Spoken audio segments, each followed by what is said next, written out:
And there it is. Mark Ruffalo is saying that a lot of people did not sign the open letter denouncing the Paramount Warner Bros. Merger because they were afraid they would be blacklisted. And we said that whoever signed it probably would be blacklisted. And yeah, because I mean, not just because of Warner Brothers and Paramount.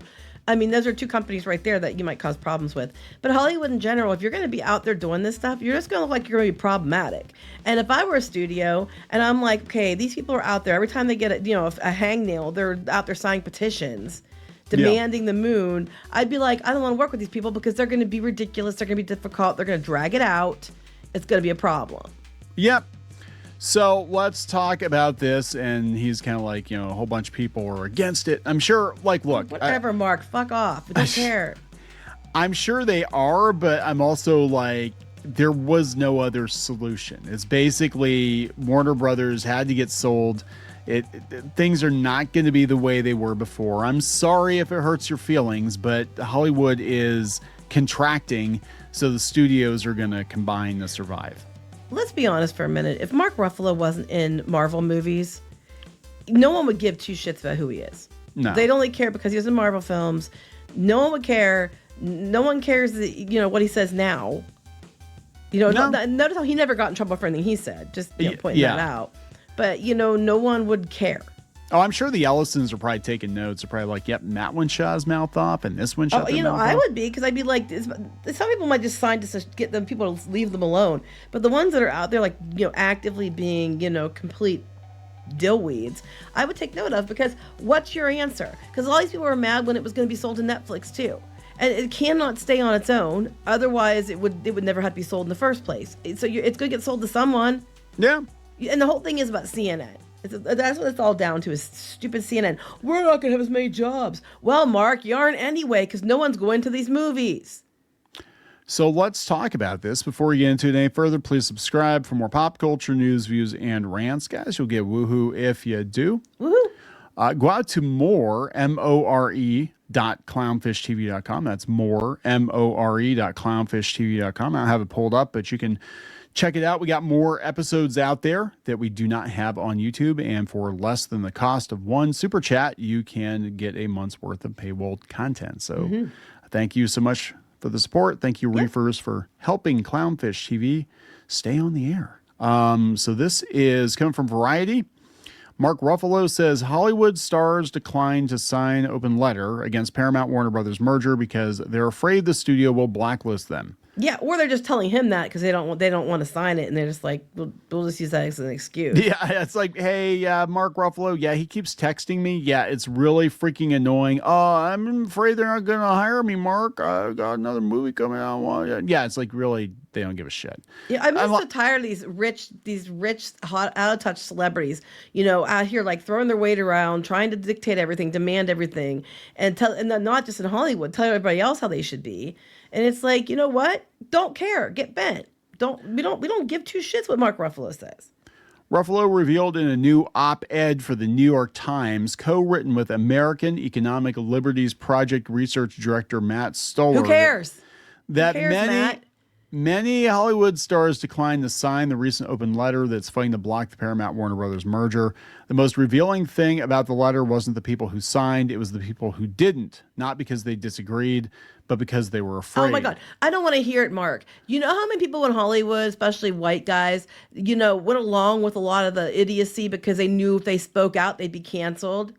I really don't want to hear it. And also, most of us are out here like trying to fight off the ridiculous gas prices and trying to figure out how we're going to pay for shit. We don't give two craps about whether or not you guys get to stop Paramount from being, buying Warner Brothers Discovery. Most people don't give a shit, Mark. No. They don't care. And the celebrities don't want to sign it. Well, good on them. I wouldn't sign it either. Yeah.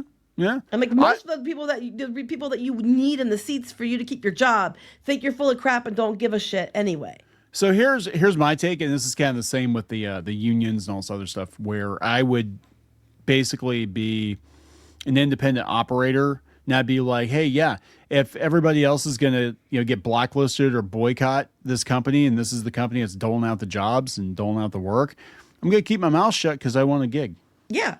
I mean, honestly, you're just giving them, which was the first thing we said. You're giving them a blacklist. That was the very first thing we said when we saw this. Is you're just giving them a list of people who not to hire because you're problematic.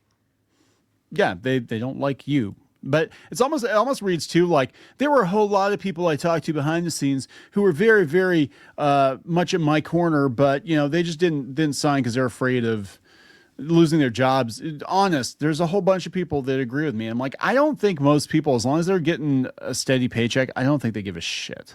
And here's the thing with Hollywood contracting like it is, and streaming and films and everything's contracting, and that's proven. We've talked about that at length. It's all contracting. It's so bad that the WGA and SAG-AFTRA agreed to go an extra year in between contract negotiations just to settle these quickly to get money for their insurance plans in most cases, because they don't want to drag it out because it's already declining. So of course they're not going to sign it because they don't want to do anything that's going to cause them further harm, or possibly cost them a job. But if you go back up to where you were a second ago, I wanted to read the next part because it was funny to me. They said, where's the part you're at? Oh, they're afraid. Okay, there's many reasons to block this deal, but we now believe the most fundamental one is what we've encountered when asking artists to use their voices. A deep, ugly, pervasive fear of speaking out. I'm like, bitch. Can I call you bitch? Because I'm going to call you bitch, Mark. It's Mr. Bitch. Here's the thing. Nobody cares. Like, you guys don't want this to happen because you're afraid it's going to cost you more jobs. It's not about that. You're afraid it's going to cost you CNN. It's going to cost you things that your mouthpiece is. And it's going to cost you time and attention. People, again, I'm going to remind you, do not care. The general public doesn't care. Like, if Paramount gets bought or Paramount buys Warner Bros. Discovery, whether it be Paramount or Netflix, they didn't care. Like, they're too busy trying to survive. They don't care. Yeah, I would just be like, yeah, I don't really. I mean, unless where's the list of all the customers who don't want people to do? Where's the list of all the why is it only celebrities and Hollywood people? Why aren't if everybody was so against it across the board? Where are all the petitions from those people? Yeah. Well, they're going to vote with their wallets is what's going to happen. They're going to go see movies that are probably a lot less left leaning than they were in previous years, given the Ellisons. And it seems like they're trying to roll the clock back a little bit, I think. And, it'll be interesting if in 5 years, nobody gives a shit about this, because they'll be like, oh yeah, Paramount and Warner Brothers make really good movies. I don't think it's going to take 5 years. I think people don't care now, and it's going to take a year or two, and everybody's going to be like, oh, we forgot about that. Who cares? Yeah, pretty much. I mean, it's like everything in Hollywood, right? Are you putting out stuff we want to go pay to see? Yeah. That's all we care about. Yep. We heard time and time again from artists when asked to sign this letter that they supported it but were afraid of retribution. Their fear is not unjustified. Ruffalo's op-ed adds, citing two recent examples of blacklisting that occurred in relation to the Warner Brothers Paramount merger. When the editorial director of The Ankler, one of the last independent trade magazines, who also founded the publication and serves as one of the columnists, was seen at an event carrying a bag of block the merger buttons, Paramount reportedly pulled its advertising in response. Well, yeah, I'm sure they did. But how else is a celebrity getting mistreated? We're talking about the editor of The Ankler. We're not talking about, you know what I'm saying? Yes. I think he's basically trying to be like... Does like... anybody even read The Ankler? Right. The reason more A-listers haven't signed this is they know where their bread is buttered. Right. Yes. And or they just honestly don't think it's the biggest deal. I mean, how long until Mark Ruffalo is blacklisted? Because I vote for that right now.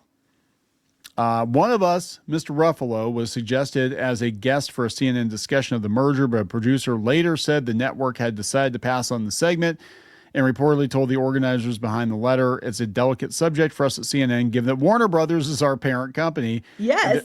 They're not, that would be like Disney having us go on Good Morning America and be like, please do tell us how Disney is dismal and how they can suck a bag of dicks. Right. But this is funny. So the two examples, one of them was Mark Ruffalo himself. Ruffalo himself. That's why he wrote this damn article. Because he's ass mad. Because he's getting told no. Because of this, he was getting told he couldn't be on one of the segments to talk about this because they didn't want to cause any trouble. Which, why you'd ask that when it's obviously to cause them trouble is beyond me. But I know two examples. One's an editor and one's Mark himself. I'm like, good. Well, let's start with that checkbox. I can't wait to see a bunch more times that he gets blacklisted because I just want this guy to shut the hell up. Yeah, I mean, this is Pascal. It's constant. Just shut up already. Yeah, I think both of them will be out of work pretty much within the next couple of years because once Marvel reboots, literally anybody can play the Hulk, right? It's a CGI monster. Anybody can play the Hulk, and I think honestly Disney might have, dealt with him differently. But they had already filmed Brand New Day, and he's in Doomsday and all that, I think. But yeah, I think Pedro Pascal, especially is he though? I thought he wasn't. I don't know. I know he's in Brand New Day, but I don't know if he's in Doomsday. So there's supposed to be a whole. Maybe they'll kill him off because he's problematic. Maybe, I don't know. It's like, oh, he's stuck as the Hulk forever, and he looks like Edward Norton again. Oh my God, that'd be amazing if they just use the multiverse to bring back Ed Norton Hulk. Be like, hey guys, what's up? You miss me? This is my doppelganger for years. You had no idea. It looks just like me. It's weird. I'm sorry. I'm going to keep reading this. The op-ed ed states, this merger will cause many harms in Hollywood, but one is already in effect. People are afraid to say what they think about their own industry. Well, get in line. You know how many people work at a job and they can't say what they think because they might get their ass fired? Wow, what a concept. Yeah, you can't go to work and draw a picture of your boss sucking a dick and put it on the fridge and expect to have your job. Right? That's not how it works. Unless you work in like porn. I was going to say OnlyFans or something. And then I love this. Among the 4,000 plus names who signed the open letter were 75 Oscar winners. So fucking what? Who cares? The group is hoping to sustain opposition to the deal, which is pending approval of regulators in the U.S. and Europe. And it could be subject to litigation because of some people that were trying to do class action lawsuits that were subscribers or whatever. But like, again, I don't care if there's 75 Oscar winners. Like, what does that matter? It's whoopee ding dong. You got an award for pretending to be somebody else. Given to you by your other people pretending to be somebody else. And the rest of us roll our eyes and being like, why are you getting awards for this shit? Yeah, pretty much. I mean, it's just like, yeah. But they're like, the transaction is going to consolidate an already concentrated media landscape. Whose fault's that? Yeah, nobody's watching the shit you guys overspent. You spent on a bunch of movies that nobody watched. You spent a bunch of streaming shows. You pushed a bunch of stuff that chased audiences away. And then we told you with the last, strikes what was going to happen. And it exactly like we said was going to happen, happened. So if it's constricting, it is your own fault. People like Marky here were out there telling them, well, you need to do more of this and more of that and more representation and more of all this stuff. And then it just flopped terribly. And then all you guys wanting more, those ones like Mark are still going to get it. A bunch of other actors aren't going to get anything. Yeah. You did it to your damn selves. There you go. You did. Are we going to wrap it up? Yeah. I'll tell you, I really feel about Mark Ruffalo. He is insufferable. He's not the Incredible Hulk. He's the insufferable Hulk. All right. The insufferable bulk. The insufferable bulk. Please subscribe for more pop culture news, views, and rants. We'll talk later. Bye.